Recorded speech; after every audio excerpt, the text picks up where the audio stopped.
profeta nos decía, ¿no?, que la vida cristiana tiene que estar basada en algo sólido, en algo seguro, y no hay nada más seguro que la palabra de Dios, ¿no? Entonces,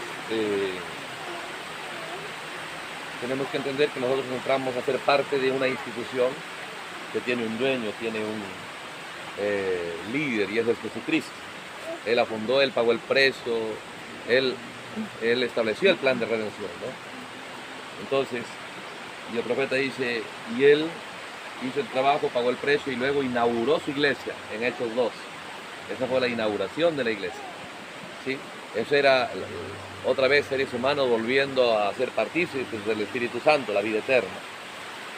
Y entonces nos muestra ahí cómo es que el Espíritu Santo en las personas, ya no solo en Jesús, sino en las personas, puede tomar la palabra de Dios y hacerlo llegar a los demás, ¿no? Lo que necesitan para entrar a lo que Jesús ya pagó el precio, la oportunidad de vida eterna. Entonces es la primera vez que el Espíritu Santo en una persona ya no, porque en el Antiguo Testamento era que el Espíritu venía y luego se iba, porque no podía quedarse porque la persona todavía estaba en una condición pecaminosa, ¿no? Solo era una unción y se iba. Entonces, pero en Hechos 2 es ya el Espíritu Santo viviendo en seres humanos, templos humanos. Y el profeta dice, fue el primer sermón, ¿no?, que el Espíritu Santo iba a lograr proyectar hacia los demás, pero por la vía de seres humanos. Porque antes de eso lo hizo, ¿no?, temporalmente por profetas y luego a través de Jesús directamente. Pero ahora iba a ser por la vía de seres humanos. Entonces, nos damos cuenta de la característica de Dios. Cuando todos se juntaron, el profeta dice, lo primero que Dios tiene que hacer es captar la atención de la gente. ¿Sí? Por eso que el ministerio de la primera fase del profeta era milagros, señales, para que la gente empiece a prestar atención. El profeta dice, después de la señal viene la voz, ¿no? Y la señal es para captar la atención de la gente. Entonces allá fue fácil porque hizo un estruendo, ¿no?, impresionante, y toda la gente se había reunido para celebrar la fiesta de la Pascua, de todo país. Habían ido a Jerusalén. Y al escuchar ese estruendo, ese ruido, la gente se juntó, ¿sí? Y cuando la gente se juntó, dice el profeta, el Espíritu Santo nos está mostrando en la Biblia y nos está dejando establecido la manera de cómo debemos abordar hacia los demás las buenas noticias de vida eterna, ¿sí? Hacerlo diferente no va a funcionar.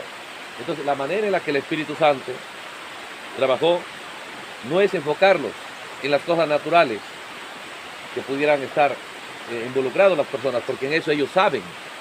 Que la persona sepa que está haciendo mal y todavía no busca arreglar eso, pues ¿qué puede hacer Dios, no? Pero nos damos cuenta de la característica y la forma que el Espíritu Santo trabaja. Y también ellos se congregaron, ellos se juntaron. Entonces el Espíritu Santo empieza a hacerles conscientes a ellos de algo que ellos no conocen, de algo que ellos no entienden, de algo que ellos no saben. Esto es la condición en la que ellos se encuentran después de que Jesús pagó el precio, después de que Jesús murió, pagó el precio y resucitó. Entonces el ser humano ha quedado ante Dios en una condición, ¿sí?, en una realidad ante Dios. Entonces el ser humano no sabe, ¿sí? Entonces el Espíritu Santo viene a personas y viene a hacerles conscientes, viene a mostrarles que ante Dios, en la Corte Suprema del Cielo, ellos tienen un caso judicial, ¿sí? Ellos tienen una condición, ¿no? Y el Espíritu Santo empieza a revelarles que su problema que ellos tienen y deberían buscar arreglarlo, su problema es con Jesucristo, es con el Cordero. Entonces toda la predicación está basada en concientizar a la persona, en concientizar al ser humano, que su problema no es aquí con la tierra, su problema es con el cielo, ¿sí? Ante Dios tienen un problema, ellos no lo sabían, ¿no? Entonces nadie puede superar la forma de hacer las cosas mejor que lo que Dios ya lo hizo en el principio, ¿sí? Es la forma en la que Dios está estableciendo su iglesia, y el profeta dice, cuando Jesús venga, es la manera en la que él la debe encontrar, porque él no va a encontrar su iglesia diferente y va a decir, no importa, ¿no? Ahora, cuando empieza esa predicación, ¿sí?, uno se da cuenta que nada les habla ni les menciona su vida natural, porque de eso saben ellos, ¿sí? Pero algo que no conocen y no entienden es cuál es su condición de ellos ante Dios. Entonces le empieza a decir, ¿no?, que Jesús ha pagado el precio, está bien, ha resucitado y todos ellos saben. El detalle es que les muestra que siendo el Mesías, no, y el Mesías y la promesa del Mesías era para Israel y todo israelita aceptaba que la promesa que Dios ha hecho, ellos lo aceptan, lo desean, lo aman, y cuando les dice que esa promesa ha sido cumplida, ¿no?, y que el Mesías ha venido y que todo lo que se le ha hecho a él de ese es culpable cada israelita ante Dios. ¿Sí? Ahora, ¿por qué ellos captaron rápido las cosas? Porque Dios le está mostrando a Adán desde el principio. Porque cuando Adán cayó, el pensamiento que le vino dijo, bueno, estoy mal con Dios, debo arreglar eso. Mira ese pensamiento que le vino, yo debo arreglar eso. ¿Sí? Pero cuando él arregló eso, y todo bien, mientras no estaba en la presencia de Dios. Pero cuando él entró a la presencia de Dios, ¿sí? En Génesis 3, se dio cuenta que su obra que había hecho, porque la soja figuera hablaba su vida religiosa, que él pensaba que ya estaba resuelto, él se dio cuenta que no servía para nada, ¿no? Y es ahí donde Dios le muestra que en esta tierra no hay otra forma de ayudar al ser humano, porque siendo que la paga del pecado es muerte, y sin derramamiento de sangre no hay remisión. Entonces, la única manera de que el ser humano pague la consecuencia del pecado es que muera, que derrame su sangre y muera. Y al morir, al otro lado ya no hay oportunidad, porque la única oportunidad es aquí en la tierra. Porque una vez que tú mueres, allá no se puede arreglar nada. Entonces, si otro muriese por mí, como dijo Pablo, tampoco sirve, porque todos estamos en la condición de esclavos de Adán para acá. Entonces, humanamente no hay quien pueda hacer algo por nosotros. Pero Dios mismo desciende y le muestra y le da la profecía a Adán, y le dice que un día vendrá alguien, ¿sí? No de este mundo, sino tiene que ser, porque este es un mundo de esclavos. Cuando el hombre cayó a un mundo de esclavos, gente prisionera, esclava, sin oportunidad. Pero dice, la única opción es que alguien descienda de un mundo libre, y el único era Dios. ¿Sí? Y tome forma humana, un ser inocente, y Dios trajo el cordero y le mostró que tiene que ser alguien como este cordero, inocente, puro, que no se defiende, no ataca a nadie, ¿no? ¿Sí? Y que ese esté dispuesto a tomar su lugar por él, a derramar su sangre por el hombre y su vida por el hombre. Dos cosas. ¿Sí? Entonces, ¿pero qué sucede? Nos damos cuenta que esa revelación que Dios le dio a Adán lo hace más claro cuando vino Abel. ¿Sí? Porque Abel, cuando va, ya Abel hace una escena, ¿no? Dice el profeta que Caín miró y dijo, no, es una escena muy malvada, ¿no? Porque de qué se trataba, ir a Dios, volver a Dios. Pero Abel toma el cordero, que lo amaba, ¿no? Pero para ir a adorar a Dios, dice el profeta, lo ató del cuello y lo empezó a arrastrar, porque el corderito, dice, no quería caminar. Presentía que de un momento a otro Abel se vuelve despiadado con él. Toda la vida lo ha tenido cariño y ahora se vuelve despiadado. Entonces el corderito, dice, no quería mover sus patitas y lo arrastraba. Caín miró eso y dijo, yo no soy tan malo. Pero dice, Abel entendió que tiene que demostrarle a Dios que él sabe que para yo poder tener oportunidad ante Dios, tengo que aceptar que por mi causa, por mi culpa, ¿sí? Otro va a pasar todo lo que yo debiera pasar, ¿no? Entonces él tenía que ir a mostrarlo a Dios, ¿no? Cuán malo es, cuán terrible es lo que él está haciendo al cordero. Entonces lo arrastraba y el profeta dice, no era un camino limpio, era piedra. El corderito se trancaba, lo jalaba y saltaba y caía, ¿sí? Entonces Caín dijo, yo no hago eso. Y cuando dice lo jaló, lo arrastró y cogió una piedra que no tenía tanto filo y se empezó a degollarlo, ¿no? Era una escena terrible. Y el profeta dice, Dios le dijo a Abel, así es Abel, ya lo entendiste. Porque Abel tenía que mostrarle a Dios que él acepta que es malo, despiadado, sin ningún sentimiento de respeto de nada a la vida del cordero. Si él no le muestra a Dios que esa es su realidad, Dios no la acepta. Entonces cuando Abel empezó a hacer toda esa escena de maldad, de actitud despiadada contra ese cordero, el profeta dice, él estaba haciendo la escena de lo que iba a pasar a Jesús, el real cordero, cuando iba a cargar la cruz, cuando iba a caerse, ¿no? Entonces, todo eso es la revelación que Dios dio desde Génesis, que el ser humano para tener oportunidad tiene que entender que la única manera que yo tengo, la oportunidad, es lograr mostrarle a Dios que para que yo pueda acercarme a Dios otra vez, para que yo pueda volver a la vida otra vez, es que tengo que mostrarle a Dios y aceptar ante Dios cuán malo, cuán malvado, cuán terrible soy con el cordero que no es de este mundo, sino que ha sido provisto por Dios, ¿sí? Con ese cordero que no es de este mundo, el cual era el Mesías, el cual era Jesucristo. Entonces, cuando Jesús vino y pagó el precio y le hicieron todo eso en la cruz, ¿sí? Esa era la única manera de Dios darle oportunidad al ser humano, la única manera de que Él pueda venir, ¿sí? y derramar sangre que no es esclava, porque toda sangre humana era esclava, y una vida que no era esclava, toda vida de ser humano era esclava. Entonces ahí había una sangre libre y una vida libre. Y de esa manera pagó el precio. Una vez que pagó el precio, hizo lo último, venció a la muerte y se levantó. Entonces, el detalle es que Dios hace eso. Es la manera que Dios está haciendo para abrirle camino y abrirle oportunidad al ser humano. Pero el ser humano no sabe. ¿Sí? Que la única manera de Dios darle oportunidad al ser humano, por eso dice San Juan 3:16, de tal manera amó Dios al mundo que dio su Hijo, ¿no? Para que todo aquel que en él cree, ¿no? Pero ¿de qué manera lo dio? Lo dio para derramar su sangre en vez de la nuestra y su vida en vez de la nuestra. Ahora, el que cree en él, o sea, de la manera que Dios lo dio, ¿qué es eso? La fiesta de la Pascua, ¿no? El que se presenta a Dios creyendo, diciéndole a Dios, está bien, Señor. ¿Sí? La única manera de yo poder tener oportunidad es aceptar y creer que soy el homicidio, el asesino, el criminal de ese cordero. Que si no fuera, ¿sí?, mis pecados, él no hubiese tenido que venir y tomar mi lugar, ¿no? Entonces, cuando nosotros leemos, esa fue la revelación que tenía Abel, la que tenía Adán, la que tenía Moisés, ¿sí? Y la empezó a esparcir a todo Israel. Y en la Biblia, usted va a darse cuenta que Dios dijo, con manos vacías no te presentas a mí. ¿Sí? O bien traes tu sangre y tu vida, o si no, era la de Jesucristo. Porque si traías el becerro, eso hablaba de Jesucristo. El cordero hablaba de Jesucristo. La paloma hablaba de Jesucristo. Porque la adoración consiste en ¿qué? En ir a Dios y mostrarle, ¿sí?, la manera de que yo creo por la que puedo volver otra vez a vida eterna. ¿Sí? Entonces, mira, en Éxodo, por eso que el sermón de Hechos 2 no es así de suelto, ¿no? En Éxodo, el capítulo 12, dice, antes de salir, ya dice Israel, Egipto fue derrotado, ¿sí? Van a empezar su jornada y el profeta dice, el cristiano va a empezar ahí. Porque dice, antes eran el pueblo, una vez que salen, llegaron a ser la iglesia, porque iglesia significa los llamados fuera. Pero antes que empiecen su jornada, ¿qué se requiere? Para empezar su jornada. Por eso el bautismo es para empezar la jornada. Pero ¿qué se requiere? ¿Qué le dice Éxodo 12:2?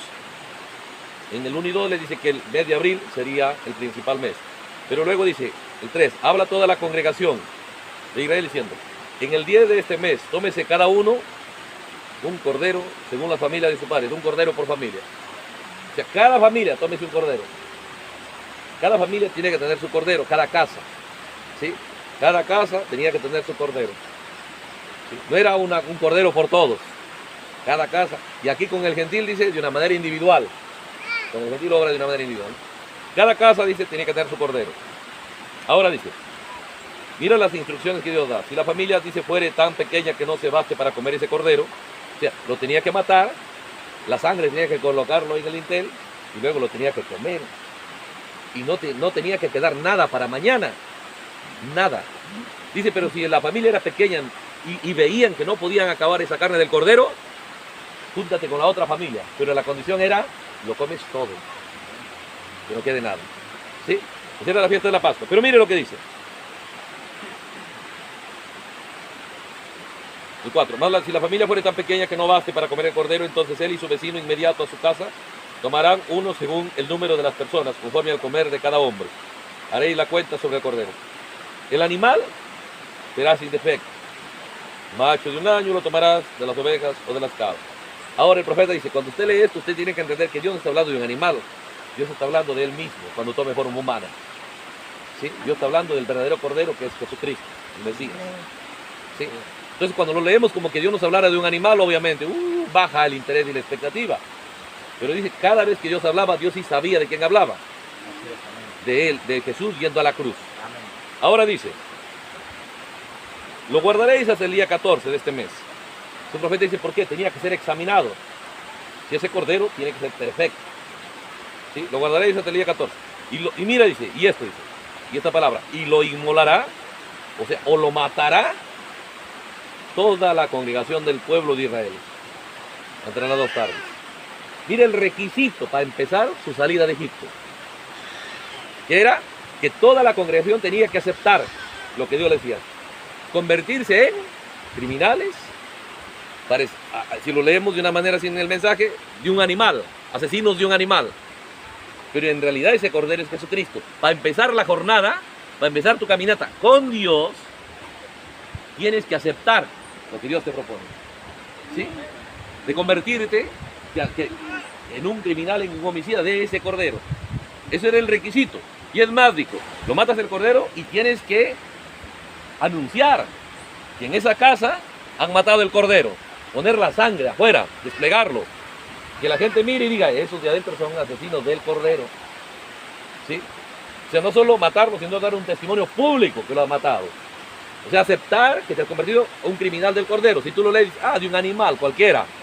Pero Dios no estaba hablando de un animal, Dios estaba hablando de Jesucristo, ¿sí? Por eso que cuando Pedro, lo primero que empieza, Jesús ya pagó el precio, lo primero que empieza con su sermón es hablarles del Cordero, que ha sido perfecto, aprobado por Dios, no se halló falta en él, Cordero perfecto. Y el profeta dice, tuvieron que dar su veredicto. ¿Qué dijo Pilato? No hay culpa en él. ¿Qué dijo Herodes? No hay culpa en él, ¿sí? Un Cordero perfecto, ¿sí? Por eso le dice, varón aprobado por Dios entre vosotros, como ya lo sabéis, ¿no? Y luego dice, este Jesús ha sido matado, ya lo saben. El detalle es que los homicidas sois vosotros. Las manos han sido inicuas, las manos romanas, pero ante Dios son ustedes. ¿Por qué? La única manera de empezar nuestra relación con Dios es aceptar lo mismo que aceptó Adán, lo que aceptó Abel, lo que aceptó Moisés, lo que aceptó todo el pueblo de Israel. De que para empezar su caminata hay que aceptar que nos convertimos en inmoladores, en asesinos, en criminales del Cordero. Dios no cambia, viene aquí a establecer su iglesia y lo primero que les pide que acepten, que son homicidas y criminales de ese Cordero. La diferencia aquí en Hechos 2 es la realidad ya, todo lo demás es la profecía, ¿sí? Entonces, ¿pero qué sucede? Es la única manera en Dios darle la oportunidad a la gente. Para poder salvarte, ¿sí? Yo pago el precio. El detalle es que había una ley en la Biblia, que cualquier sangre que era derramada tenía que ser vengada. Por eso te das cuenta cuando desde el principio Caín derramó la sangre de Abel, Dios fue ahí detrás reclamando, ¿por qué has derramado la sangre? Y por esa sangre derramada, ¿sí? Maldito seas tú de la tierra, recibió el juicio. Y si Dios juzgó la primera sangre derramada, y Pablo dice, y la sangre de Jesús habla mejor que la de Abel. Si Jesús no toleró y ejecutó juicio por la sangre derramada de Abel, y Pablo dice, la sangre de Jesús habla mejor que la de Abel, porque dice que Dios le dijo, la sangre de tu hermano habla y clama a mí. ¿Cuánto más? Dice la sangre de Jesús, ¿sí? El detalle, que la sangre de Jesús, dice, tiene algo más que la de Abel. La de Abel solo clamaba venganza. En cambio, la de Jesús, ¿sí? Da una oportunidad, que si tú aceptas que no ha sido tu intención, por tu propia decisión no lo hubieras hecho, ¿no? Entonces ahí es donde Dios dio la ley de los homicidas en la Biblia. Que si alguien era homicida, pero no por planificar ese homicidio, sino que de pronto se da cuenta su amigo murió porque hizo rodar una piedra, porque tal vez se le salió el hierro del hacha y golpeó en la cabeza del amigo y murió. Entonces decía, ¿cuál era la ley? Que ni bien encontraban el cadáver, vayan a buscar el pariente más cercano de esa víctima. Podía ser el primo, el tío, el sobrino, quien sea. Y luego lo decía la ley que obliga a tomar el oficio de pariente vengador. Le entregaban armas, caballos, todo lo que necesitaba. Y le decían, fulano es el homicida. Que sea culpable o no, tenía que... El vengador no le importaba nada más que ir a vengar esa sangre, ¿sí? Entonces, pero el homicida, si no ha sido homicida voluntario, tenía una opción. Que Dios dio leyes. Incluso Dios dijo, tu ciudad y las demás, bueno, como tú quieras tenerlo. Pero la ciudad de refugio tiene las calles bien arregladas, les. En los caminos bien arreglados. Entonces uno le dice, ¿por qué tanto cuidado Dios de homicidas, no? Porque la iglesia empieza con ese entendimiento, ¿sí? Entonces cuando dice, él llegaba, corría y llegaba, me quieren matar, ¿sí? ¿Y por qué? Por cualquier otro caso no entraban, solamente por la droga, no, nada, por nada, solamente tenía que decir, soy homicida, involuntario. Muy bien, vas a entrar, pero no queda ahí, se va a examinar si realmente no eres homicida voluntario, ¿sí? Entonces, lo mismo dice el profeta, Dios hace. si uno acepta, dice, la condición que uno es homicida ante Jesús, pero luego lo siguiente, Dios va a examinar si realmente nunca más le vas a hacer daño a la víctima, que es el Cordero, que es la palabra de Dios. Y si descubrían que ciertamente no tenía el aprecio suficiente o no tenía la intención de valorar su vida, lo sacaban de la ciudad de refugio y le entregaban. Y solo el vengador podía matarlo, nadie más. ¿Sí? Entonces, cuando todo eso era el Antiguo Testamento, todo. Cuando Pedro viene, el Espíritu Santo viene, ¿sí? Les empieza a abordar el mismo tema. Porque Hechos 2 es el tema que Dios abordó desde allá, desde Génesis, a Adán. Hechos 2. El bautismo Dios lo abordó desde allá. Entonces le dice, ustedes lo han matado. Una vez que le demostró que era el Mesías, y le dice, sepa pues ciertísimamente, le estoy citando porque sé que lo saben, sepa pues ciertísimamente toda la casa de Israel. Toda, mire lo que le dice, toda, no hay un inocente aquí. ¿Por qué? Porque la oportunidad de Dios es para todos.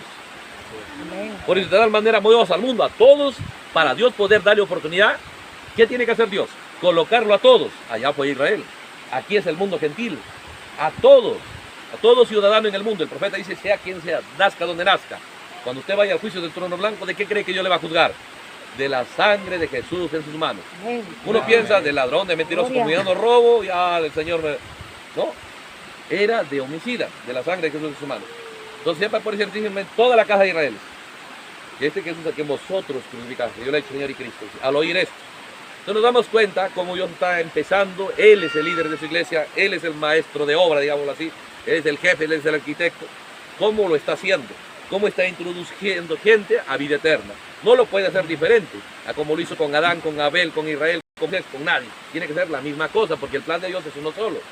Entonces una vez que aceptan ellos ante Dios, que compungen de corazón, ¿sí? Por causa de lo que ellos entienden que el Espíritu Santo dice que le han hecho al Cordero. Y le dice, ¿qué hacemos? ¿Cuál sería la salida? ¿Sí? Cuando Adán aceptó eso, la salida era vestirse de la piel del Cordero y que la sangre, ¿no? ¿Sí? Se mezcló con sus lágrimas y todo eso. ¿Sí? Entonces, cuando van a salir de Egipto, ¿cuál era la condición? Era que matan al Cordero, pero que exhiban la sangre, que se muestre que ellos son homicidas, ¿no? Y todo eso hablaba de lo que Pedro le dice. Una vez que ellos preguntan, porque Pedro les predicó y los dejó ahí, y luego ellos preguntaron.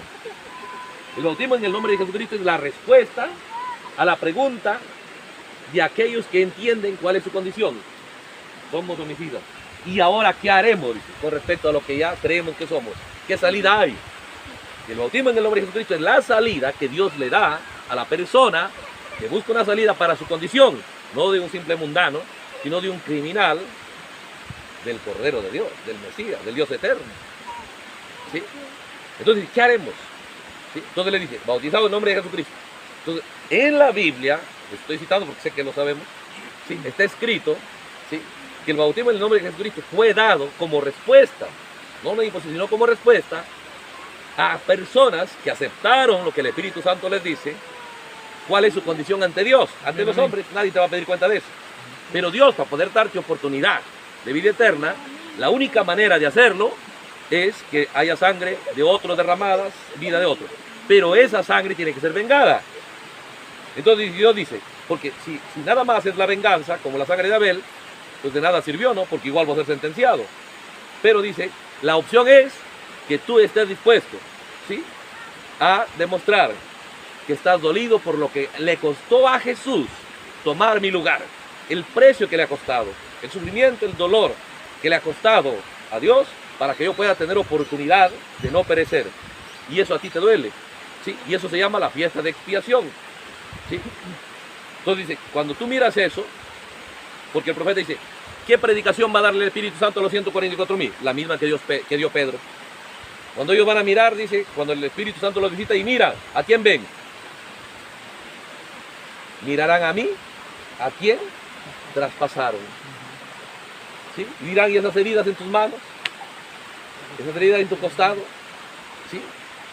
Porque la predicación no va a cambiar, será la misma. El requisito es el mismo. Para empezar nuestra jornada con Dios, el punto de origen es ese. En la Biblia, ¿sí? En todo el Antiguo Testamento, en Hechos 2, y lo mismo será con los 144,000. El profeta dice, cuando el Evangelio regrese a los 144,000, ¿qué va a pasar? Dice, dirán, ¿quién te hizo hacer esas heridas en tus manos? Él dirá, fue en la casa de mis amigos, sé que llorarán, es fiesta de expiación. ¿Por qué están llorando? Porque reconocen que ellos son victimarios y la víctima es Jesús. Y al entrar a esa actitud, eso demuestra que no son homicidas voluntarios. Porque el voluntario dice, uy, pobrecito, ¿no? Pero por dentro, me da igual. Pero el otro dice, ¿qué pasó? ¿Qué sucedió? ¿Qué hice? No puede ser, le duele tanto. ¿Sí? La oportunidad es solamente para aquellos que pueden mirar la fiesta de la Pascua, la muerte del Cordero, y su corazón empieza a estar impactado. No es justo, ¿no? Que tanto le cueste a Dios por la caída. La caída es tan grave que del cielo tenía que venir la salida, ¿no? Entonces, en la Biblia, la gente que entraron, si uno iba y le preguntaba, oye, ¿por qué te bautizaste? Ellos sabían por qué. Entonces dice, cuando tú ibas a esa ciudad de refugio, todos eran homicidas. Entonces, de esa manera empezó la iglesia. Eso es en la Biblia. El profeta dice, nuestra fe tiene que ser bíblica, ¿no? Entonces no puede, cuando Jesús venga, la tiene que encontrar en la misma revelación, en el mismo enfoque, ¿no? Porque de ahí en adelante, ¿sí? Por eso dijo, arrepentidos, bautizados en el nombre de Jesucristo, ¿sí? Y luego dice, se bautiza, y luego para que hay un proceso, ¿de qué? Para que vuestros pecados sean borrados. Y en nuestra mente, ¿no? Ah, de ladrón, de mentiroso. Y Dios dice en el profeta Daniel, es de iniquidad, prevaricación y pecado contra el Mesías. Amén, amén. ¿Sí? Todo, iniquidad, prevaricación, es contra Jesús. Entonces nos explica que es iniquidad, que es prevaricación y que es pecado, ¿no? ¿Sí? Ahí uno empieza a entender, ¿no? Que es una actitud liviana y desinteresada, no tan fuerte con la palabra de Dios. Prevaricación. Ahí empieza toda la desgracia, ¿no? ¿Sí? Y luego dice, recibiréis el Espíritu Santo. ¿Qué es eso? Si muestran que son homicidas involuntarios, sus pecados serán perdonados. Y el profeta dice, la sangre pasaría de tus manos a tu corazón. Y cuando esa sangre pasa de tu mano a tu corazón, dice, recibiréis el Espíritu Santo. Aleluya. Vida eterna. ¿Qué es el Espíritu Santo? Otra vez regresan a antes de la caída. Vida eterna. El bautismo en el nombre de Jesucristo en la Biblia significa, obviamente con nosotros significaba otra cosa, ¿no? Incluso hacían la lista, yo tomé, yo hice. Y perdón por eso. Aplicamos lo que la Biblia ya dice para que debe aplicarse. Lo aplicamos a otra cosa. Dios no puede reconocer cuando dislocamos su palabra. Su palabra debe ser, dice el profeta, vendrá un pueblo que colocará la palabra de Dios como debe ser. ¿Sí? ¿Y cómo debe ser? Como Dios ya la colocó. Entonces por eso viene el profeta, predica los 7 sellos y al rechazarlo, entonces él predica el mensaje de la acusación. Dice, yo los acuso como Pedro los acusó. ¿De qué? Del crimen contra Jesucristo. ¿Sí? Y los declaro culpables y listos para el juicio a esta generación. Yo nací después de esa acusación. Ya estamos, esa acusación sobre nosotros. ¿Quién acusó? Un profeta. Y no solo nos acusó, dijo, los declaro culpables y listos para el juicio. Tengo que buscar a Dios para solucionar esa acusación puesta sobre mí. ¿Sí? Y demostrarle a Dios que ciertamente estoy arrepentido. Entonces el profeta dijo, ¿qué demandas tú? Lo mismo que demandó Pedro, arrepentimiento de ese crimen. Esta es la acusación. Entonces, más o menos de una manera rápida y general, esa es la razón en la Biblia que lo bautismo en el nombre de Jesucristo. Amén, amén. Fácil. Gloria a Dios, aleluya. Entonces, cuando uno entra, de en adelante es para demostrarle a Dios que la víctima nunca más será víctima. Aleluya. Haremos como hacen los 144.000. Será mi Señor, será mi Rey. Amén. Amén. Aleluya. Seguirán a Él, dice, por donde quiera que va. Haremos de Él nuestro guía, nuestro pastor, nuestro absoluto, nuestro redentor, ¿no? Amén, amén. ¿Está bien? Aleluya. Vamos ahora. Amado Señor Jesucristo, gracias por este momento y la oportunidad que nos concedes de poder, Señor, estar en esta atmósfera de fe y de interés y respeto a tu palabra. Gracias, Señor. Gracias por mis hermanos presentes en Venezuela. Y tu gracia nos concede también este momento especial alrededor de tu palabra. Para poder, Señor, llevar a cabo este acto de fe, considerando la verdad de tu palabra, considerando, Señor, lo más mínimo que pudiéramos considerar de la manera en la que está escrito y la manera en la que se llevó a cabo y la razón, Señor, y el porqué de todas las cosas. Por lo tanto, Señor Jesús, queremos